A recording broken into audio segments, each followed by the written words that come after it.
வணக்கம். இது உங்கள் சிவி ஜோன். சொல்லர் எப்படி இருக்கீங்க? இப்போ பார்த்தீங்கன்னா லைவ்ல வந்துட்டு அமித் வந்து விஜய் பார்வதி கிட்ட ரொம்ப நேரம் பேசிட்டு இருந்தாரு, புகழ்ந்தாரு. அதேமாதிரி நீ நல்லா மாற்றிக்கோ, அதேமாதிரி விக்ரம் கிட்ட பேசுனது தப்பு, அதை நீ வந்துட்டு கொஞ்சம் கொஞ்சமாக மாற்றிக்கணும் போது அவங்களும் வந்துட்டு ஆமாம் உண்மைதான், நான் என்னை வந்து ப்ராசஸ் பண்ண வந்துட்டு ட்ரை பண்ணிகிட்டே இருக்கேன், அது முடிய மாட்டுது அப்படி இப்படின்னு சொல்கிறாங்க. பட் அமித் ப்ரோ கூட வந்துட்டு ஒரு விஷயத்தை யோசிக்கவே மாட்டாரு. ஆமாம் அவங்க வக்ரம் சொன்னது வந்து தப்பு, ஓகே. ஆனால் அந்த பொண்ணு அடிபட்டு இருக்கும்போது முன்னாடி வந்து டான்ஸ்லாம் பண்ணி மாக்லாம் பண்ணிட்டு இருந்தாரு. அதை பற்றி யாருமே எதுவுமே பேசவே மாட்டாங்க. டிஸ்குவாலிஃபைன்னு சொல்லி அங்கே வந்துட்டு கண்ணில் அடிபட்ட போதும் அங்கே வந்து இப்போ விஜய் சேதுபதியே வந்துட்டு இவங்களை கலாய்ச்ச அளவுக்கு வந்துட்டு அங்கேயும் வந்துட்டு குறும்படம் போட்டு கலாய்ச்சிருக்காரு. அப்போ ரெண்டு பேர் மேலேயும் தப்பு இருக்குன்றது ஊர்ஜிதமாயிடுச்சு. ஆனால் எல்லாருமே என்ன பண்ணுறாங்க, விஜய் பார்வதி சொன்னது தான் தப்பு, வக்ரம் சொன்னது தப்புன்னு இன்னும் வரைக்கும் வந்துட்டு ஒரு புராணத்தை கிரியேட் பண்ணிட்டு இருக்காங்க. இவங்களும் வந்துட்டு சரி நம்ம நல்லவங்க மாதிரி மாறிட்டோம், எல்லாத்தையும் அடியை வாங்கிக்கலாம்னு சொல்லிட்டு திரும்ப பண்ணுறாங்களே. இதை பற்றி உங்களோட கருத்தை சொல்லுங்கள். ஸோ இங்கே வந்து அமித் ப்ரோ சொல்லிகிட்டே இருக்காரு, கூட ஒரு விஷயத்த சொல்கிறார். எஃப்ஜே கிட்ட அவர் சொன்ன விஷயங்கள், அந்த ரகசியத்தை சொல்கிறார். தயவு செஞ்சு அம்மா தாயை இப்போ நான் உங்ககிட்ட சொல்கிறேன், நாளைக்கு நீ பாட்டுக்கு வந்துட்டு டீம் மீட்டிங்கில் வந்துட்டு உங்காலே சொன்னார், உங்களுக்குலாம் மனசாட்சி இருக்கா அப்படின்னு ஏதாவது சொல்லிட போகிறாருன்ற மாதிரி சொல்கிறார்.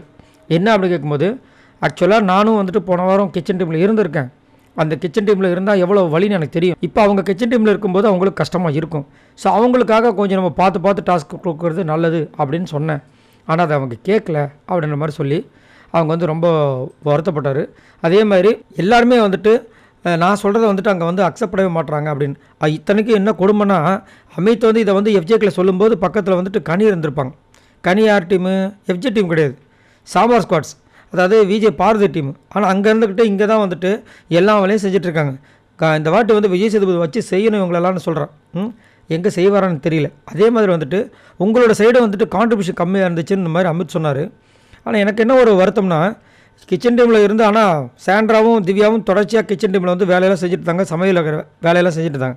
இவங்க வந்து அங்கேயும் கொஞ்சம் சின்ன ஹெல்ப் பண்ணாங்க. பட் அந்த ரெண்டு கான்செப்ட் சூப்பராக அமித் கூடயும் பண்ணியிருந்தாங்க. அதுக்கப்புறம் அரோரா வச்சு ஒரு செம்மையான ஒரு கான்செப்ட் செம்மையாக பண்ணியிருந்தாங்க. ஆனால் அந்த விஷயம் வெளியே வரல. இவங்க சின்னதாக ஸ்டாண்டப் காமெடி, அப்புறம் சின்னதாக பாட்டு, அதுக்கப்புறம் இந்த கானா வினத்தை வந்துட்டு கேவலமாக வந்துட்டு அங்கே ரெஸ்ட் ரூம் போனவங்க வந்து ஒரு மாதிரி அசிங்கப்படுத்தி பாடினார் பற்றி அந்த பாட்டு, இதெல்லாம் நல்லா இருக்குன்னு மாற்றி வந்துட்டு ரெண்டு கோல்டு காயின் கொடுக்குறாங்க. இங்கே இவ்வளோ பர்ஃபார்மன்ஸ் ஓரளவுக்கு நடந்திருக்குல்ல, அதுக்கு ஏதாவது ஒரு பண்ணோம்ல, அதை பண்ண மாட்டாங்க.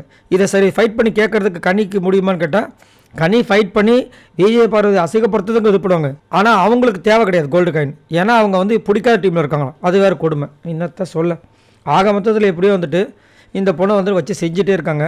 அதே மாதிரி அமித் ஆனால் சூப்பராக வந்துட்டு அட்வைஸ் செம்மையாக பண்ணிட்டு இருந்தார். அவங்களும் வந்துட்டு இல்லை நான் இதுக்கப்புறம் மாற்றணும்னு சொல்லிட்டு இருக்காங்க. சரி நீங்கள் உங்களோட கருத்து சொல்லுங்கள். இன்றைக்கி பார்த்தீங்கன்னா ஷோவில் வந்துட்டு அவங்க பண்ண அந்த ஸ்கிட்டு தான் நல்லா இருந்துச்சு. ஒரு அரை மணி நேரம், இன்னொரு அரை மணி நேரம் சூப்பராக போச்சு. கூட கமருதின்னு சூப்பராக பண்ணியிருந்தார். அரோவை வந்து கொஞ்சம் சைடில் வந்து இது பண்ணிட்டு இருந்தாங்க. இதை தவிர்த்து வேறு என்ன உங்களுக்கு சூப்பராக உங்கள் மனசை கவர்ந்துருச்சு? இவங்க அதாவது ரெண்டு கோல்டு காயின் வாங்கியிருக்காங்க அந்த டீமில், இவங்க பண்ணது செம்மையாக இருந்துச்சுன்னா நீங்கள் எதை சொல்லுவீங்க? மறக்காமல் கீழே கமெண்ட்ஸ் பண்ணுங்கள். பாய் நண்பர்களே.